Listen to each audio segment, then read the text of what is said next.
Please কমসে কম আপনি কালকের দিনটা আপনি আপনার বাসার গেটটা বন্ধ রাখবেন না। কারণ কালকের এই দিনের মধ্যে আপনার বাড়িতে আপনার বাসার গেটে আল্লাহর পক্ষ থেকে মেহমান আসবে, আপনি গেটটা বন্ধ রাখবেন না। প্রশ্ন আসতে পারে আপনি কাদেরকে মেহমান বলতেছেন?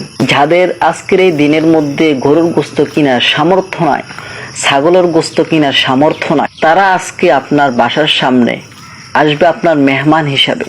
আপনি তাদের জন্য গেটটা বন্ধ রাখবেন না। এই গরিবরা, এই মিসকিনরা প্রতিদিন আপনার বাসার গেটে আসে না।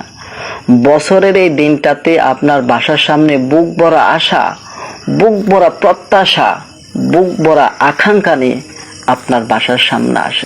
আর এসে যদি আপনার এই বাসার গেটটা বাঁধা দেখে তাদের অন্তর ছিন্ন বিচ্ছিন্ন হয়ে যায়।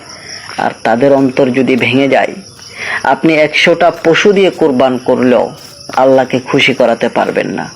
কারণ আপনি গরিবের মন ভেঙে দিলে স্বয়ং আল্লাহর মন ভেঙে যায়।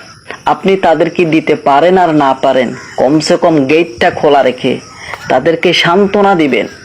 যে জায়গায় আপনি 1 পাপা দেওয়ার কথা, 1 কেজি দেওয়ার কথা, সেই জায়গায় আপনি তাদেরকে 2টো টুকরা দিবেন।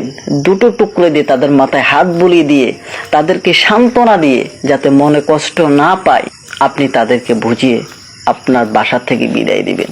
পারলে তাদের জন্য চা নাস্তার ব্যবস্থা করবেন, তাদেরকে তাড়িয়ে দিবেন না, গেটটা বাঁধা রাখবেন না।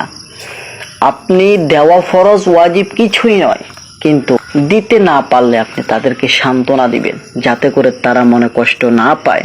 তারা যদি মনে কষ্ট পায়, আপনার কোরবান বাবা হবে না। অবশ্যই ভিডিওটি সবাই একটি হলো লাইক করবেন, অন্যের জানার ক্ষেত্রে অবশ্যই শেয়ার করবেন, চ্যানেলটি অবশ্যই সাবস্ক্রাইব